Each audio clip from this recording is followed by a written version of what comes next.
From Studio 1A in Tampa, Florida, comes a talk show that really feels your pain and tells you like it is. We love America and all that freedom-loving Americans want to protect. Live from coast to coast and on your radio, it's For the People with Keith Allen. We'll help you survive this thing called life. We're for the people. Whatever your source of stress or strife, for the people is there. Well, hello, my friends. I am Keith Allen and proudly welcoming you to For the People. It's April 4th. It's 2017, and on Capitol Hill, the Senate is beginning to close in on Gorsuch and this debate amid partisan standoff over this nominee, and the left, man, saying all sorts of crazy things about it. And, you just kind of wonder certain things are going through certain Dems' heads, but they are saying a lot. But there is a common thread to what they're all saying. And, well, here you go. Here's what they're saying. We'll be voting against cloture unless we are able, as a body, to finally sit down and find a way to avoid the nuclear option. The Democrats are afraid of being primaried. Please. This has been building up for years. All I can say is what goes around comes around. Okay. They've said it. This is payback. Because we did not give credence to, some flaming liberal. But this is exactly what this is. They will, whether it's a Supreme Court judge, somebody that has conservative values, somebody that has values that are opposed to theirs, they are going to stand up and defy all of this. And it's the same craziness that continues to be the narrative. Now, it's interesting when there's breaking news, real news, worthwhile news, having to do with the Obama administration and now new findings about Susan Rice, about her claiming ignorance on Trump's team surveillance. This is like a major bombshell that's dumped on there because it looks like unequivocally here that Susan Rice requested to unmask the names of Trump's associates caught up in the sensitive intelligence reports. She was, remember, Barack Obama's national security advisor, and she said she knew nothing about surveillance allegations. Remember March 22nd? She said she wasn't aware of any orders given to go after any intelligence on any of Trump's folks. And she's made that remarks on several different news outlets. And none of the major networks are reporting on it. This is big story. Now, if this was the right, and it's the left, they're always saying how important infringement is to getting involved with information and getting into American lives and stuff like that, and protection and privacy and all, and they're nowhere to be found. They're not saying a thing because it's protecting their messiah, Barack Hussein Obama, their values. See, it always works when it fits them. It's this double standard that's terrible for America. Terrible. But they find it justifiable because it's Donald Trump. And anybody associated with Donald Trump, anybody claims to be with Donald Trump, or echoes any type of conservatism, they will lie to you, they will steal, they will cheat, and they will spy on you, and apparently trying to get away with it. But she will be asked and sworn in, and she will be part of this investigation. And who do you think Susan Rice, Valerie Jarrett, who do you think they got their marching orders from? You think they just did this on their own? You know as well as I do that they got their marching orders from Barack Hussein Obama. Barack Hussein Obama. Him. Yeah, him. I really hope that they peg it right to him, because it's exactly where they got their marching orders from. And did they have good reason? Were any of them involved with criminal activity? Why were they doing this?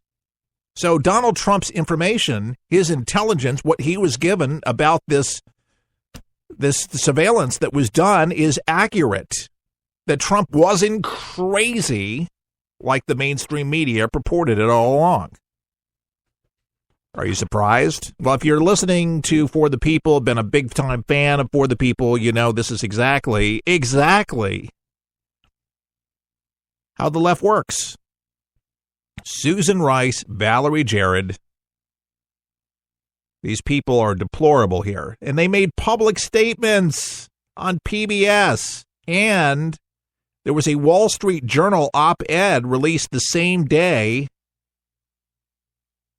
to do with the Trump administration. And the opinion piece, Rice scolded the Trump White House, saying it deliberately disables and serially controls the facts. Rice, however, has had her past issues with public statements. Give me a break. Isn't the cat calling the kettle black? Thank you, Susan Rice. Yeah, remember, every word will be used against you. Yeah, your words will be used against you. Completely. They will be holding me against you, and every American should do so too, because, listen, this is a very important subject to bring up because this affects all Americans. It's not even a party line particular thing. They should be saying this has to stop because who's to say that Donald Trump wouldn't be doing this very same thing, and to his enemies. Bill Clinton was very famous for this, for taking out his enemies. Very famous for doing it. By the way, we're going to be hearing from Orrin Hatch, of course, the senator from, you know, where he's Utah, of course. Hello. He's got plenty to say about what's happening on Capitol Hill today, and we're going to be playing it. But today, a very important day, and hopefully we can get this done within a week or so. But we're trying to raise $5,000, and I think we can do it. It's not a huge number. Usually fundraisers, $25,000, $50,000, $100,000. It's $5,000, and it's a media initiative, so we can get affiliate relations people cranked up to make phone calls and emails and to promote For the People on LPFMs and mainstream radio stations across the country. And we're going to be asking for your help.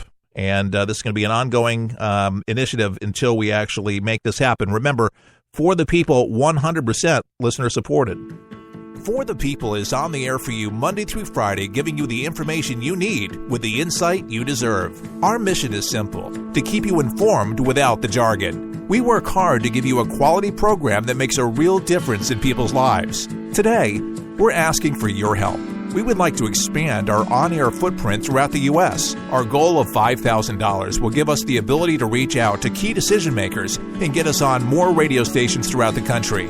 For the People is there for you daily. Will you help us reach our goal? $5,000 is our goal, and we can build this thing together.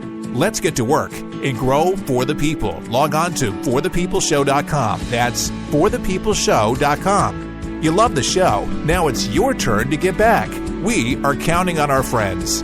Help For the People now by logging on to forthepeopleshow.com. That's forthepeopleshow.com. All right, folks, we can do this. Go right now and make a donation. And, don't be embarrassed if it's only $1 that you can give.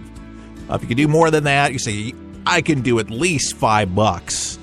If you can do that, that will ensure that For the People will be able to go to more places throughout the country. It's not cheap to do any of this. It really isn't. But I would like to make this very clear on this day, our official kickoff. We mentioned it yesterday, but today really more official. Everything's up and running. We got the spots and all that, and we're full speed ahead. But I don't take a salary for doing For the People. All the money goes towards internet, our web, control room, power, all the equipment and stuff like that we use, and promotion and stuff like that, but none because we're in the building process of promoting For the People. And our mission really is quite clear, and it couldn't be clearer, I don't think, and it is designed to inform, equip you so you're enlightened and not in the dark. And we do it without the jargon that you get from the mainstream media.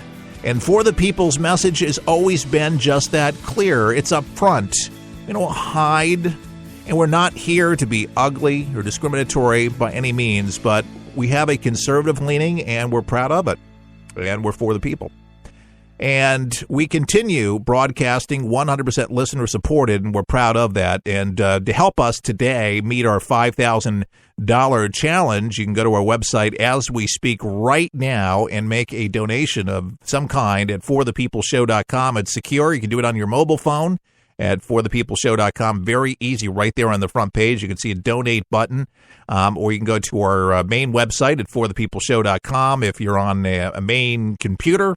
And it'll be up there for you to be able to do that. But get things rolling, get things started. Maybe you'll be a first for your state to get things going. Now, if you're listening to us on a radio station, say, well, I don't need to do this because I'm, For the People's already on my market. Well, if you're a friend of For the People already, this is to help us gain more stations. And that would be important for us to be able to build upon what we're already doing. And it's going to take more stations. And for any survival, really, for any radio show is more stations, more people, more listenership. And to do that, you got to spread the word and direct phone calls and follow up and emails. It takes staff. It takes people to do that. You got to pay them something. So that's why we're raising the money to do it. So we can't be any more transparent than that. I wish they would do it for free, but, people don't work for free. You don't work for free or didn't. Maybe you want to volunteer. And if that's the case, contact me at forthepeopleshow.com. If you'd like to do your part, that'd be great.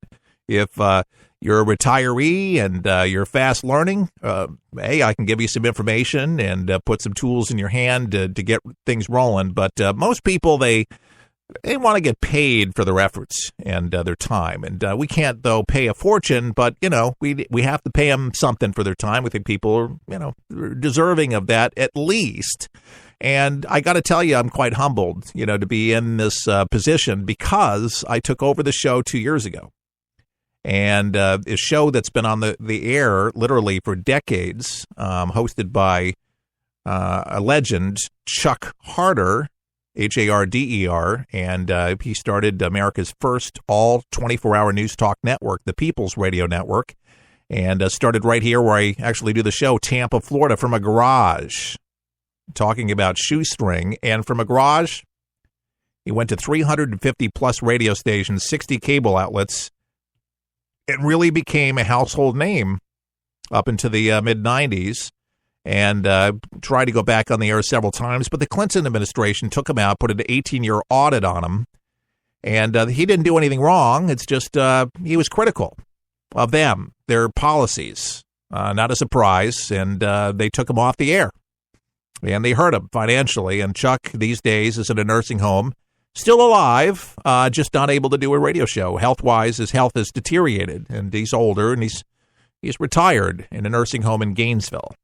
And we miss Chuck a lot, but in his memory, we continue. Now, the surprise was, for me, is that when we invited Chuck back on the air, because it was really my idea to say, hey, Chuck, you need to go back on the air. He goes, well, I don't know if I have the energy. And I said, well, what if somebody hosts it with, co-host? And he said, like Phil Paleologos once upon a time up there in Massachusetts. He goes, yeah. He said, well, who would do that? You?